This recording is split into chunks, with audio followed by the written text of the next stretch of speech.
پر وَلَنَبْلُوَنَّكُمْ بِشَيْءٍ مِّنَ الْخَوْفِ وَالْجُوعِ وَنَقْصٍ مِّنَ الْأَمْوَالِ وَالْأَنفُسِ وَالثَّمَرَاتِ وَبَشِّرِ الصَّابِرِينَ۔ اور دیکھو ہم تمہیں آزمائیں گے، وَلَنَبْلُوَنَّكُمْ ہم لازماً آزمائیں گے تمہیں، بِشَيْءٍ مِّنَ الْخَوْفِ خوف کی کیفیت طاری کر کے، والجوع بھوک فقر اور فاقہ، ونقص من الاموال مالی نقصان، والانفس جانی نقصان، والثمرات اور ثمرات پھلوں اور میووں کا نقصان۔ میرے نزدیک یہاں پر ثمرات کا مفہوم ایک اور بھی ہے۔ ایک تو صاف تھا کھجور کی فصل تیار ہے، غزوہ تبوک جانے کا حکم مل گیا، کون اتارے گا؟ اور کھجور وقت پر اتری نہیں، برباد ہو جائے گی۔ یہ ہو رہا ہے نا میووں کا نقصان۔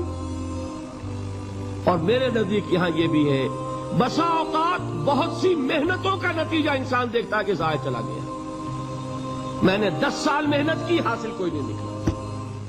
یہ ثمرات کیا ہیں؟ محنتوں کے ثمرات کا ضیاع۔ کوشش آپ نے کی، قسمت کی خوبی دیکھی ہے، ٹوٹی کہاں کمن، 2-4 ہاتھ جب کے لبے بام رہ گئے۔ Be prepared. ایک شاعر کے یہ اشعار ہیں، وہ کمیونسٹ تھا، میں نام بھی نہیں لیتا، لیکن یہ کہ یہ اسی انقلابی، چونکہ ان کا بھی ایک انقلابی نظریہ ہے، انقلابی عمل میں یہ سارے مراحل آتے ہیں۔ کوئی سیٹ بیک آیا فرض کیجئے، کوئی ناکامی ہو گئی، تو اپنے ساتھیوں کو دل بدھانے کے لیے یہ فصل امیدوں کی ہمدم اس بار بھی غارت جائے گی، سب محنت صبحوں شاموں کی اب کے بھی اکارت جائے گی۔ میرے نزدیک یہ ثمرات کا جو لفظ یہاں آیا ہے، وَنَقْصٍ مِّنَ الْأَمْوَالِ وَالْأَنفُسِ وَالثَّمَرَاتِ، سب محنت صبحوں شاموں کی اب کے بھی اکارت جائے گی۔ دھرتی کے کونوں کھدروں میں پھر اپنے لہو کی کھاد بھرو، پھر مٹی سینچو اشکوں سے، پھر اگلی رت کی فکر کرو، پھر اگلی رت کی فکر کرو، جب پھر ایک بار اجڑنا ہے۔ ایک فصل پکی تو بھر پایا، تب تک تو یہی کچھ کرنا ہے۔ ایک مقصد ہے سامنے، انقلاب برپا کرنا ہے۔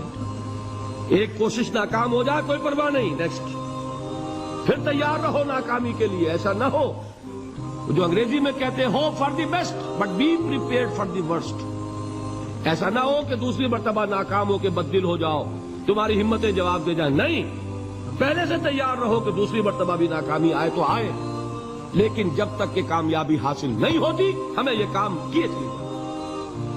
دیکھیے سیرت میں آیا کہ نہیں یہ واقعہ؟ بدر میں مسلمانوں کو فتح ہوئی تو احد میں زک پہنچی کہ نہیں؟ 70 صحابہ شہید ہوئے کہ نہیں؟ اگر ان کی ہمتیں جواب دے جاتی تو گاڑی کیسے چلتی آگے؟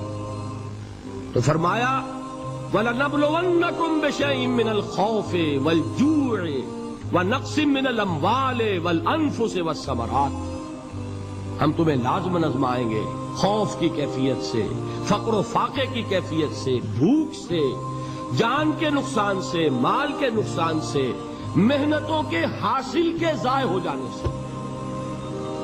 وَبَشِّرِ الصَّابِرِينَ، اور اے نبی بشارت دیجئے صبر کرنے والوں، الذین اذا اصابتہم مصیبۃ، وہ کہ جب ان پر کوئی تکلیف آئے، کوئی مصیبت آئے، کوئی آزمائش آئے، قالوا انا للہ وانا الیہ راجعون، وہ یہ کہیں کہ ہم اللہ ہی کے ہیں، اللہ ہی کی طرف لوٹ جانا ہے۔ یہ وہی انداز ہے جو میں نے فارسی کا شعر سنایا تھا آپ کو کہ سرے تسلیم خم ہے جو مزاج یار میں آئے۔ وہ ہمارا مولا ہے، ہمارا آقا ہے، اگر اسے یہی منظور ہے تو ہمیں بھی یہی منظور ہے۔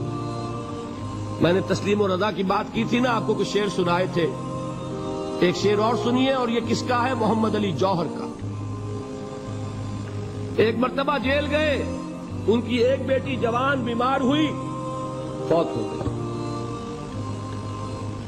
باہر چھوڑا انگریز نے، جاؤ بھائی دفن کر دو بیٹی کو۔ دوسری مرتبہ جیل گئے، دوسری جوان بیٹی اسی مرض میں مبتلا ہوئی، اب یہ جیل میں ہے، خبر پہنچی کہ دوسری بیٹی کے اوپر بھی اسی مرض کا حملہ ہوا ہے۔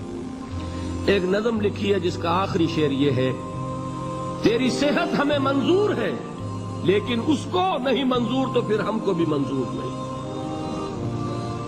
یہ ہے. جب تک یہ کیفیت نہ ہو اس میدان میں آدمی ثابت قدم نہیں رہ سکتا کہ میرے رب کو اگر یہ منظور ہے تو یہی مجھے منظور ہے. اور تیری صحت ہمیں چاہیے تو ضرور لیکن ہمارے رب کو منظور نہیں تو ہمیں بھی منظور. راضی برضائے رب. وبشر الصابرین الذین اذا اصابتهم مصیبۃ قالوا انا للہ وانا الیہ راجعون. نہ شود نصیب دشمن کے شود ہلاک تیغت سر دوستہ سلامت کے تو خنجر آسمان. اولئک علیہم صلوات من ربہم ورحمہ. یہی ہے وہ لوگ جن پر ان کے رب کی طرف سے عنایتیں ہیں اور رحمتیں ہیں. وَأُولَٰئِكَ هُمُ الْمُهْتَدُونَ. اور یہی ہے وہ لوگ جو کامیاب ہونے والے ہیں, ہدایت پانے والے, ہدایت یافتہ.